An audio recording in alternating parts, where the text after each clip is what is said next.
गरीब कचरे वाली की 5 बेटी। बेचारी ललिता अपनी मालकिन के घर पर साफ सफाई कर रही होती है। तभी उसकी मालकिन आती है और उससे कहती है, देखो ललिता, तुम अब काम सही से नहीं कर पाती हो, इसीलिए मैंने सोचा है कि मैं तुम्हारी जगह किसी और को रख लूं। ललिता ये सुनते ही परेशान हो जाती है। मालकिन, ऐसा मत कीजिए। अगर आप मुझे काम पर से निकाल देंगे तो मेरे 5 बेटियों का क्या होगा? देख ललिता, तेरी 5 बेटियों की जिम्मेदारी मेरे सर पर नहीं है। आज का काम करके तू अपने घर लौट जा और कल से मत आना, क्योंकि मैंने दूसरी काम वाली रख ली है। ऐसा कहकर महिमा वहां से चली जाती है। जिसके बाद बेचारी ललिता घर के सारे काम करने के बाद शाम को वापस अपने घर लौट आती है और अपनी टूटी फूटी झोपड़ी में अपनी 5 बेटियों के लिए खाना बनाने लगती है। माँ, खाना कब तक बना लोगी? मुझे बहुत जोरों से भूख लगी है। बस बिटिया, अभी बना रही हूँ। ललिता ठंड में खाना बना रही होती है कि तभी उसकी झोपड़ी के बाहर एक आदमी और उसकी झोपड़ी का मकान मालिक आता है। देखो ललिता, ये झोपड़ी मैंने इस आदमी को बेच दी है और ये आदमी इस झोपड़ी पर एक अच्छा सा मकान बनाना चाहता है, इसलिए अब तुम इस झोपड़ी को खाली करके यहाँ से चली जाओ। ऐसा मत करिए मालिक। इस भरी ठंड में इस झोपड़ी के अलावा मेरा और कोई गुजारा नहीं है। देख ललिता बहन, तेरी गरीबी को देखकर मैंने तुझे ये झोपड़ी रहने के लिए दे दी थी, लेकिन अब मैं मजबूर हूँ। भाई, मुझे पैसों की सख्त जरूरत है और मैं कुछ नहीं कर सकता। इतना कहकर ललिता का मकान मालिक भी वहाँ से चला जाता है। जिसके बाद बेचारी अगले दिन सुबह ही अपनी 5 बेटियों के साथ झोपड़ी को खाली कर देती है और वहाँ से चली जाती है। हे भगवान, मेरी मदद करो। अब मैं ठंड में कहाँ जाऊँ अपनी 5 बेटियों को लेकर? तभी उसकी बेटी को कूड़े के ढेर के पास एक टूटी फूटी झोपड़ी नजर आती है। माँ, बहुत ठंड लग रही है। वहाँ देखो, वहाँ एक झोपड़ी है। हाँ माँ, क्यों ना हम उस झोपड़ी में रह ले। और वहाँ पर कुछ कपड़े भी पड़े हैं, हमारे काम भी आ सकते हैं। बहुत ठंड है माँ, चलो ना। माँ, अभी तो हमारे पास कोई ठिकाना ही नहीं है, हमें उस झोपड़ी में चले जाना चाहिए। अपनी बेटियों की बात मानकर ललिता कूड़े के ढेर के पास बनी हुई झोपड़ी के अंदर चली जाती है, जहाँ पर रहने की कुछ सुविधाएं तो होती हैं, लेकिन कूड़े कचरे की बदबू बहुत आती है। हे भगवान, यहाँ तो बहुत ज्यादा बदबू आ रही है। ललिता झोपड़ी की सफाई करती है और उसमें बाहर पड़े कुछ कपड़े बिछा लेती है। जिसके बाद वो झोपड़ी के बाहर आती है तो उसे कूड़े के ढेर के पास कई सारे लकड़ी के फट्टे दिखाई देते हैं। जिसके बाद ललिता उन फट्टों को उठाती है और उन्हें झोपड़ी के चारों तरफ लगा देती है, जिससे झोपड़ी के अंदर थोड़ी बदबू आनी बंद हो जाती है। माँ, मुझे बहुत जोरों से भूख लगी है। सुबह से हम लोगों ने कुछ भी नहीं खाया है, मेरे पेट में तो चूहे दौड़ रहे हैं। अरे मेरी बेटियों, अब मैं तुम्हें क्या बताऊं? मालकिन ने तो मुझे नौकरी से ही निकाल दिया है और मेरे पास काम करने का अब कोई और सहारा नहीं है। लेकिन तुम 5 यहीं रुको, मैं तुम्हारे खाने के लिए कुछ लेकर आती हूँ। ललिता ऐसा कहकर झोपड़ी से बाहर निकलती है। वो इतनी ठंड में फुटपाथ पर जाती है और मंदिरों पर जाकर लोगों से भीख मांगती है। और तो और वो हर किसी को अपनी मजबूरी भी बताती है, लेकिन कोई भी उसकी मदद नहीं करता। हे भगवान, आजकल के लोगों में तो कोई इंसानियत ही नहीं है।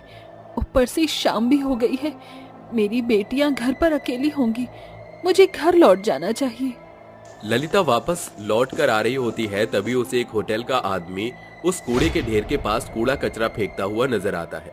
उस कूड़े में खाने का थोड़ा बहुत सामान भी होता है। उस आदमी के जाने के बाद ललिता कूड़े के अंदर से खाना बीनती है और अपने बच्चों को ले जाकर खिला देती है। ये लो मेरी बेटियों, खाना खा लो। माँ, सारा खाना आप हमें ही खिला रही हो, आपने तो कुछ खाया ही नहीं। हाँ माँ, ये बचा हुआ खाना आप खा लो, नहीं तो रात में आपको नींद नहीं आएगी। ललिता की 5 बेटियां मिलकर उसे खाना खिला देती हैं। ये देख ललिता की आंखों में आंसू आ जाते हैं। भगवान ने मुझे कुछ नहीं दिया, लेकिन इतनी प्यारी 5 बेटियां दी हैं कि अब मुझे और कुछ नहीं चाहिए। वो अपनी 5 बेटियों को ठंड में सीने से लगाकर सो जाती है। अगले दिन जब सवेरा होता है तो फिर से वो होटल का आदमी वहाँ पर अपने होटल का कूड़ा कचरा फेंकने आता है, जिसके अंदर खाने का सामान भी पड़ा होता है। ललिता उसमें से खाने का सामान निकालती है और अपने बच्चों के साथ खा लेती है। ऐसे ही ठंड में धीरे धीरे उसके कुछ दिन बीत जाते हैं और एक दिन वो सोचती है, ऐसा कब तक चलता रहेगा? मैं अपनी बेटियों को एक अच्छी जिंदगी कब दूंगी? मुझे तो कोई काम पर भी नहीं रख रहा है। भगवान, कोई तो रास्ता खोलो मेरे लिए। ललिता ऐसा सोचने के बाद अपनी झोपड़ी के बाहर से झाड़ू लगाने लगती है। झाड़ू लगाते लगाते उसे कुछ लोग कूड़े से कूड़ा बीनते हुए नजर आते हैं। अरे, ये लोग क्या कर रहे हैं और इस कूड़े से कूड़ा क्यों बीन रहे हैं? ललिता उन्हें देखने लगती है, जिसके बाद वो कूड़ा बीन कर वहां से जाने लगते हैं। ललिता भी उनका पीछा करने लगती है। वो आदमी सारा कूड़ा एक कचरे वाले को बेच देते हैं, जिसके बाद वो कचरे वाला उस आदमी को पैसे देता है। अरे वाह, इतने दिनों से मैं इस कूड़े के कचरे के पास रह रही थी, लेकिन मुझे इसका कोई सुझाव ही नहीं आया। कल से मैं भी कूड़ा कचरा बीन कर इस आदमी को बेच दिया करूंगी। अगले दिन से ललिता भी एक बोरे में प्लास्टिक और गत्ता कूड़े में से छांट लेती है और उसे कचरे वाले को बेचने के लिए ले जाती है, जिसके चलते उसे कचरे वाले से पूरे 200 रुपए मिलते हैं। अरे वाह, आज मुझे अपनी बेटियों को कूड़े कचरे के अंदर से खाना बीन कर नहीं खिलाना पड़ेगा।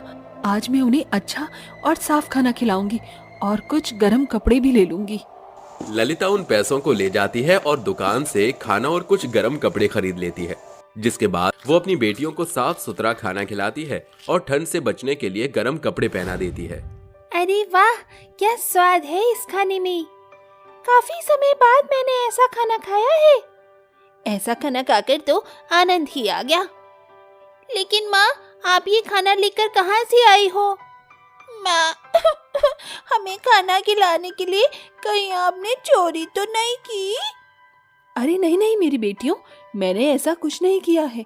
मैंने तो बस मेहनत करके पैसा कमाया है। ललिता अपनी 5 बेटियों को कूड़ा कचरा बेचने के बारे में बताती है, जिसे सुनने के बाद उसकी बेटियां कहती हैं, माँ, आज से हम भी आपकी मदद करेंगे ताकि आप अकेली ज्यादा मेहनत ना करो। नहीं नहीं मेरी प्यारी फूल जैसी बच्चियों, मैं जानती हूँ कि तुम अपनी माँ की मदद करना चाहती हो, लेकिन मैं तुम 5 को पढ़ाना लिखाना चाहती हूँ और तुम ही बड़ा आदमी बनते हुए देखना चाहती हूँ। तुम 5 मेरा सपना पूरा करना, मैं तुम्हें स्कूल में पढ़ने के लिए भेजूंगी। ललिता ठंड में कूड़े कचरे में से कूड़ा कचरा बेच बेच कर पैसे इकट्ठा करती है और अपनी 5 बेटियों को स्कूल में पढ़ने के लिए डाल देती है। देखते ही देखते अब उस झोपड़ी को छोड़ देती है और एक अच्छा सा किराए का मकान ले लेती है, जिसमें वो अपनी बेटियों के साथ रहने लगती है। देखते ही देखते ललिता की 5 बेटियां धीरे धीरे अब बड़ी होने लगती हैं और पढ़ लिख कर कोई डॉक्टर, कोई वकील, कोई फौजी, तो कोई पुलिस वाली, तो कोई अफसर बन जाती है। माँ, आपने कड़ी मेहनत करके हम 5 को इस काबिल बनाया है कि जिसकी कोई कल्पना ही नहीं कर सकता। हाँ माँ, लेकिन अब और नहीं, आज के बाद आप कोई काम नहीं करोगी। हम 5 ने आपके सपने को पूरा कर दिया है और अब हमारा समय है अपनी माँ की देखरेख करने का। ऐसा कहकर कंचन गरम शॉल अपनी माँ को उड़ाती है। समय के साथ तुम 5 इतनी बड़ी कब हुई मुझे पता ही नहीं चला। अब तुम 5 जैसा चाहोगी बिल्कुल वैसा ही होगा बेटी। ललिता की 5 बेटियां मिलकर अच्छा खासा कमाने लगती हैं और वो अपनी माँ की अच्छे से देखभाल भी करती हैं, जिसके बाद ललिता आखिरकार अपना जीवन खुशी खुशी व्यतीत करने लगती है। अरे अनुराधा, ये तुमने कैसी बेटी को जन्म दिया है? अरे जरा देखो तो सही, इसका रंग कितना काला है। ये बेटी मेरी और तुम्हारी तो नहीं हो सकती। आप ये कैसी बातें कर रहे हो? ये बेटी हमारी है। अब इसका रंग काला है तो इसमें इसकी क्या गलती है? कैलाश मुंह बनाकर वहां से चला जाता है और वह अपनी बेटी को गोदी में भी नहीं उठाता, जिसके बाद से अनुराधा ही अपनी बेटी का ध्यान रखती है। देखते ही देखते उसकी बेटी अब थोड़ी सी बड़ी हो जाती है। अरे काव्या, कहाँ हो तुम? आज तुम्हारा 5वां जन्मदिन है। आज तुम पूरे 5 साल की हो गई हो। लाइए माँ, मेरा गिफ्ट दीजिए मुझे। जब मैं तुम्हारा केक लेने जाऊंगी तो तुम्हारे लिए गिफ्ट लेती आऊंगी। ऐसा कहकर अनुराधा बाजार के लिए निकल जाती है। वहीं दूसरी तरफ काव्या की दादी उसके पास आती हैं और उसे देखकर कहती हैं, अरे कल्लू, यहाँ वहाँ क्या घूम रही है? अरे सुबह से बस चढ़ती रहती है, कोई काम नहीं है क्या तुझे? जा जाकर कोई काम कर ले, जब देखो अपनी माँ के पीछे पड़ी रहती है। शांता काव्या को बिल्कुल भी पसंद नहीं करती थी, क्योंकि काव्या का रंग बहुत काला था। तभी कैलाश के फोन पर एक कॉल आती है। देखिए, ये कहते हुए मुझे बहुत दुख हो रहा है। दरअसल आपकी पत्नी का एक बहुत बड़ा एक्सीडेंट हुआ है, जिसकी वजह से वह अब इस दुनिया में नहीं रही। आप हॉस्पिटल आकर उनकी बॉडी ले जाइए। ये सुनते ही कैलाश के पैरों तले जमीन खिसक जाती है, जिसके बाद वह फूट फूट कर रोने लगता है और अपनी पत्नी को हॉस्पिटल से लेकर उसका अंतिम संस्कार कर देता है। उस दिन के बाद से कैलाश और शांता दोनों ही काव्या से बहुत नफरत करने लगते हैं। वे उसकी तरफ जरा भी ध्यान नहीं देते और घर के सारे काम उसी से करवाने लगते हैं। काव्या देखते ही देखते बड़ी हो जाती है और शादी के लायक हो जाती है। एक दिन शांता कैलाश से कहती है, अरे बेटा, इस तेरी मनहूस काली कलूटी बैगन लूटी बेटी की शादी कर दे। अरे कम से कम इससे छुटकारा तो मिलेगा। कब से हमारे सीने पर बोझ बनकर पड़ी है। सही कहती हो माँ, इसके आने के बाद अनुराधा भी मुझे छोड़ के चली गई। काव्या की शादी करके मैं भी अपनी जिंदगी की एक नई शुरुआत करूंगा। कैलाश अपनी माँ की बात मानकर अपनी बेटी की शादी की तैयारियों में लग जाता है। वहीं दूसरी तरफ काव्या अपने पिता और अपनी दादी की सारी बातें सुन लेती है, जिसके बाद वह अपने मन ही मन सोचती है, बचपन से दादी मुझे मेरे रंग के पीछे सुनाती आ रही हैं। कोई बात नहीं, कम से कम शादी के बाद तो सब कुछ ठीक हो ही जाएगा। ऐसा सोचकर वह एक सुधीर नाम के लड़के से शादी कर लेती है। शादी के बाद उसकी पहली रात वह अपने कमरे में अपने पति का इंतजार कर रही होती है। अरे सुधीर जी आखिर कहाँ रह गए? अभी तक घर ही नहीं लौटे।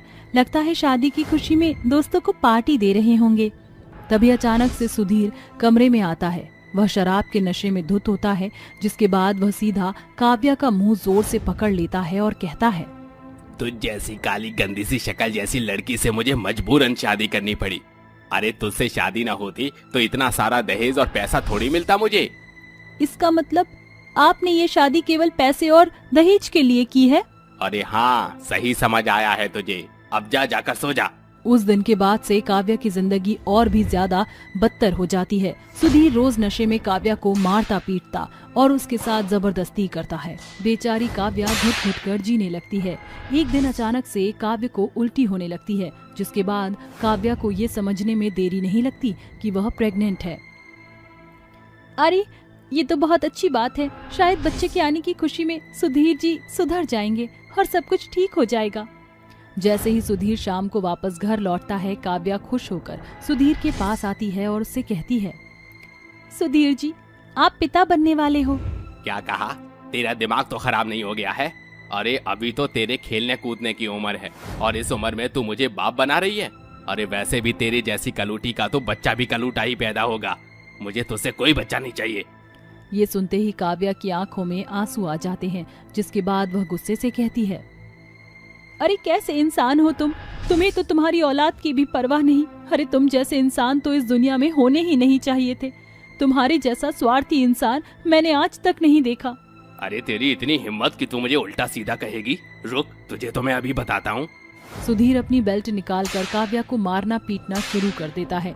बेचारी काव्या पिट पिट कर बेहोश हो जाती है। यही देखते कुछ समय बीत जाता है और वह गर्भवती होने के बाद भी सुधीर के अत्याचारों को सहन करती रहती है। धीरे धीरे 9 महीने पूरे हो जाते हैं, जिसके बाद काव्या एक बहुत सुंदर सी बेटी को जन्म देती है।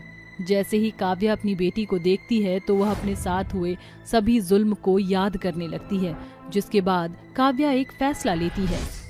जब भी मैंने किसी से कोई उम्मीद की, सबने मेरी उम्मीदों को तोड़ा है। अब मैं अपनी बेटी के साथ एक नई जिंदगी की शुरुआत करूंगी। काव्या हॉस्पिटल से निकलने के बाद अपने पति के घर नहीं जाती। वह अपने बच्चे को लेकर यहाँ से वहाँ काम ढूंढने लगती है। तभी उसे एक घर में साफ सफाई करने का काम मिल जाता है। उसकी मालकिन बहुत दयालु होती है। वह उसे रहने की भी जगह दे देती है। काव्या उस घर में रहकर अपने बच्चे को पालती है और उसे बड़ा करती है। काव्या अपनी बेटी का नाम अनामिका रखती है। अनामिका जैसे जैसे बड़ी होती है वह और ज्यादा खूबसूरत होने लगती है। लेकिन बड़ी होने के बाद भी अनामिका अपनी माँ से बहुत प्यार करती है और एक दिन वह अपनी माँ से कहती है, माँ मैं आपसे बहुत प्यार करती हूँ और देखना एक दिन मैं आपका नाम रोशन करके दिखाऊंगी और आपकी सभी ख्वाहिशों को पूरा करूंगी। काव्या यह सुनकर बहुत खुश होती है, जिसके बाद उसकी आंखों में आंसू आ जाते हैं और वह अनामिका को गले से लगा लेती है। अनामिका दिन रात कड़ी से कड़ी मेहनत करती है और एक दिन वह IPS ऑफिसर बन जाती है। देखा माँ, मैंने आपका सपना पूरा कर दिया। मैं जानती थी कि एक ना एक दिन तो मेरी जिंदगी में खुशियाँ जरूर आएंगी और तेरे आने के बाद मेरी जिंदगी में खुशियाँ ही खुशियाँ आई हैं। अब देखना माँ, मैं अपनी तरक्की से आपका नाम कैसे रोशन करती हूँ। अनामिका आईपीएस बनने के बाद बहुत अच्छे काम करती है, जिससे हर रोज न्यूज़पेपर में उसकी खबरें छपने लगती हैं, जिसकी वजह से एक दिन नेताजी उसको और बड़ी पोस्ट देने के लिए स्टेज पर मेडल देते हैं। लेकिन तभी अनामिका नेताजी से कहती है, मुझे माफ कर दीजिए नेताजी, इस दिन का मैंने बहुत मुश्किल से इंतजार किया है। मैं ये मेडल अपनी माँ के हाथों से पहनना चाहती हूँ। ये सुनकर नेताजी बहुत खुश होते हैं और वह स्टेज पर अनामिका की मां को बुलाते हैं। काव्या जब अपने हाथों से अनामिका को मेडल पहनाती है तो चारों तरफ टीवी में उसकी न्यूज़ ही न्यूज़ छाई होती है, जिसके बाद सुधीर के साथ साथ काव्या के पिता कैलाश और उसकी सास भी उसे टीवी पर देखते हैं, जिसके बाद उन सबको अपनी गलती का बहुत पछतावा होता है। मैंने काव्या के रंग की वजह से कभी उसे बाप का प्यार नहीं दिया। आज मुझे अपनी गलती का बहुत पछतावा होता है। अब पछतावा करने से कोई फायदा नहीं, हमने काव्या के ऊपर बहुत अत्याचार किए हैं। वहीं दूसरी तरफ सुधीर टीवी पर काव्या को देखकर कहता है, काव्या, मैंने तुम्हें बहुत ढूंढा लेकिन तुम मुझे कहीं नहीं मिली, और अब जब मिली हो तो सीधा टीवी पर मिली हो। मैंने तुम्हारे ऊपर इतने अत्याचार किए लेकिन तुम मेरे अत्याचारों को सहती रही। मुझसे बहुत बड़ी गलती हो गई। काश मैं तुमसे माफी मांग पाता। जिसने काव्या के काले रंग की वजह से उसके ऊपर इतने अत्याचार किए, आज उन सभी को अपने किए पर बहुत शर्मिंदगी महसूस होती है। वहीं दूसरी तरफ अनामिका अपने गले से मेडल उतारकर अपनी मां काव्या के गले में डाल देती है और कहती है, इस मेडल की असली हकदार तो आप हो मां। अगर आज आप ना होती तो मैं इस काबिल ही ना बनती। उस दिन के बाद से काव्या अपनी बेटी अनामिका के साथ खुशी खुशी रहने लगती है। सुरभि की अभी शादी हुई होती है। शादी के बाद उसके 2 दिन तो अच्छे खासे गुजर जाते हैं, लेकिन शादी के कुछ ही दिन बाद उसकी 5 ननद अपने रंग ढंग दिखाने शुरू कर देती हैं। अरे रेखा, मैं सब्जी बनाने जा रही हूँ, तुम इतनी रोटियां बनाने के लिए आटा गूंथ कर रख लो। अरे भाभी, मेरे तो सर में बहुत ज्यादा दर्द हो रहा है। मैं तो वैसे भी बहुत ज्यादा परेशान हूँ। आप तो जानती हो जब मेरे सर में दर्द होता है तो मैं कुछ नहीं कर पाती। ऐसा कहकर रेखा अपने कमरे में चली जाती है, जिसके बाद सुरभि को अकेले ही सबके लिए खाना बनाना पड़ता है। ऐसे ही जब वो घर की सफाई कर रही होती है तो वो अपनी नंद ममता से कहती है, अरे ममता, मैं घर की साफ सफाई कर रही हूँ, थोड़े से कपड़े गंदे पड़े हैं, क्या तुम उन्हें धो दोगी? मुझे माफ करना भाभी, आज मेरी पार्टी है और अगर मैं कपड़े धोने में लग गई तो पार्टी में नहीं जा पाऊंगी, इसलिए आप अपने आप ही सारे कपड़े धो लेना। ऐसा कहकर ममता भी निकल जाती है, जिसके बाद सुरभि घर के सारे काम करके बहुत ज्यादा थक जाती है। तभी तानिया सुरभि के पास आती है और कहती है, अरे भाभी, आप यहाँ बैठी हो और मुझे बहुत जोरों से भूख लगी है, जाओ मेरे लिए खाना ला दो।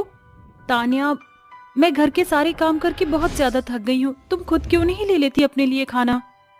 ठीक है, आप मुझे खाना नहीं दे रही हो तो कोई बात नहीं, अब मैं ये बात भैया से जरूर कहूंगी कि आप मुझे खाना भी नहीं देती हो। तानिया की बात सुनकर सुरभि को कुछ समझ नहीं आता, जिसके बाद वो चुपचाप रसोई में जाती है और अपनी ननद तानिया के लिए खाना परोस देती है। तानिया खाना ले जाकर अपने कमरे में आराम से खाने लगती है। आखिर मेरी ननद ऐसी क्यों है, कोई भी किसी काम को हाथ लगाना ही नहीं चाहती। सुरभि ऐसा सोच रही होती है कि तभी उसके पास सिमरन आती है और उससे कहती है, अरे भाभी, अगर आप कोई काम नहीं कर रही हो तो एक काम करो, मेरे कपड़े इस्त्री कर दो, मुझे कल सुबह कॉलेज के लिए निकलना है, मेरे पास ज्यादा टाइम नहीं है, तो इसलिए आप समय से मेरे कपड़े प्रेस करके रख देना। सिमरन ऐसा कहकर अपने कमरे में चली जाती है, जिसके बाद सुरभि चुपचाप अपनी ननद सिमरन के कपड़े इस्त्री करने लगती है। ओहो, इस घर के काम तो खत्म ही नहीं होते, एक काम खत्म होता नहीं कि दूसरा काम मुझे तुरंत बता देते हैं। सुरभि कपड़ों पर इस्त्री कर ही रही होती है कि तभी अचानक से उसे रसोई के अंदर से कुछ टूटने की आवाज आती है। सुरभि तुरंत रसोई में जाती है और देखती है, हे भगवान, शनाया, ये तुमने क्या किया? तुमने तो अचार की पूरी बरनी ही तोड़ दी। अभी कुछ दिन पहले ही मैंने ये अचार बनाया था। क्या करूं भाभी, मेरे पास इतनी लंबी हाइट नहीं है। मैंने कोशिश की कि मैं आराम से अचार की बरनी को उतार लूं, लेकिन गलती से ये बरनी अचानक से गिर गई। ऐसा कहकर शनाया पढ़ाई करने के लिए चली जाती है। वहीं दूसरी तरफ सुरभि अपना सिर पकड़कर बैठ जाती है। हे भगवान, एक तो अचार की बरनी तोड़ दी, ऊपर अब अचार की सफाई करके नहीं गई। आखिर इन सब का क्या करूं, मुझे तो कुछ समझ ही नहीं आता। ऐसे ही धीरे धीरे रोजाना का हो जाता है। अब सुरभि की 5 ननद अपने सभी काम खुद न करके सुरभि से ही करवाने लगती हैं। एक दिन सुबह, अरे भाभी, कितनी देर हो गई है, जल्दी से मुझे नाश्ता बना कर दे दो, मुझे कॉलेज जाना है, कॉलेज के लिए बहुत देरी हो रही है। भाभी, आप क्या कर रही हो? जल्दी से मेरे बाल बना दो। मैं कितनी देर से अपने बाल बनाने की कोशिश कर रही हूँ, लेकिन मेरे बाल बन ही नहीं रहे। इतने में वहाँ तानिया भी पहुँच जाती है। ये सब छोड़िए और पहले आप मेरा टिफिन पैक कर दीजिए, मुझे ऑफिस के लिए बहुत देरी हो रही है। अगर देर से ऑफिस जाऊंगी तो मेरा बॉस मुझे काम पर से निकाल देगा। अरे भाभी, ये क्या आपने मेरे कपड़े आज इस्त्री नहीं किए, अब मैं क्या पहनूं? ओह भाभी, आपने मेरे कमरे के अंदर से सारा सामान कहाँ रखा है? मुझे कुछ भी नहीं मिल रहा। जरा मेरे कमरे में और मेरी मदद करो। सुरभि अपनी पांचों ननद को एक साथ बोलते हुए देख हैरान रह जाती है। उसे कुछ समझ नहीं आता, जिसके बाद वो एक के बाद एक अपनी हर एक ननद का काम सुनती है। आज आपकी वजह से मैं बहुत ज्यादा लेट हो गई हूँ। देखना, आज मुझे ऑफिस से जरूर सुनने को मिलेगा। ऐसा ताना देकर तानिया ऑफिस के लिए निकल जाती है। तभी पवन आता है और अपनी पत्नी सुरभि से कहता है, सुरभि, क्या तुमने मेरी टाई देखी है? मुझे कहीं मिल नहीं रही। अभी लाती हूँ जी। सुरभि टाई लेकर अपने पति पवन को दे देती है। जैसे ही पवन सुरभि का उतरा हुआ चेहरा देखता है, वो उससे कहता है, अरे सुरभि, क्या हुआ? तुम इतनी परेशान क्यों हो? कोई परेशानी है तो मुझे बताओ। नहीं जी, ऐसी कोई परेशानी नहीं है, सब कुछ ठीक है। सुरभि पवन को उसकी बहनों के बारे में कुछ नहीं बताती। वो रोजाना अपनी ननद के आलसीपन को झेलने लगती है। एक दिन पवन अपनी पांचों बहनों के साथ खाने की टेबल पर बैठा होता है। तभी एक के बाद एक उसकी बहन सुरभि से कहती है, भाभी, कई दिनों से मैं देख रही हूँ कि आप इस घर के कोई भी काम सही से नहीं कर पा रही है। जरा ये सब्जी तो देखना कैसी बनाई है, इसमें बिल्कुल भी स्वाद नहीं है। भाभी, शाम को मुझे एक फंक्शन में जाना है, तो मेरे लिए अच्छी सी कोई ड्रेस निकाल कर तैयार रखना। भाभी, मेरी नोटबुक नहीं मिल रही है, मेरे कॉलेज जाने से पहले आप जरा ढूंढ कर रख देना। अरे ये सब क्या चल रहा है? तुम सारे काम अपनी भाभी से ही करवाती हो। अरे थोड़ा तो उसके बारे में सोचो। अरे इसमें सोचने वाली क्या बात है? अब हमारी भाभी इस घर में है तो सारे काम वही करेंगी। अगर भाभी के होते हुए भी सारे काम हमें खुद ही करने पड़े तो भाभी के होने का फायदा ही क्या है? इससे अच्छा तो आप शादी ना करते। अरे अगर तुम्हारी भाभी अपना घर छोड़कर आई हैं, तो इसका मतलब ये नहीं कि वो इस घर में नौकरानी बनकर आई हैं। तुम्हें उनके बारे में थोड़ा तो सोचना चाहिए। आखिर तुम भी किसी के घर की बहू बनकर जाओगी एक दिन। पवन की बात सुनते ही उसकी पांचों बहनें उठ खड़ी हो जाती हैं और गुस्से से नाश्ता भी नहीं करती और चली जाती हैं, जिसके चलते पवन अपने मन ही मन सोचता है, हे भगवान, अब मैं क्या करूं? मेरी बहनें तो मुझसे नाराज हो गईं, लेकिन मुझे कुछ ना कुछ तो करना ही होगा। पवन अब ये समझ जाता है कि उसकी पत्नी सुरभि की ये हालत क्यों हो रही थी, जिसके चलते पवन अपनी पांचों बहनों के लिए लड़के ढूंढना शुरू कर देता है। कुछ ही समय में उसे अपनी पांचों बहनों के लिए लड़के पसंद आ जाते हैं और वो अपनी बहनों का रिश्ता कर देता है।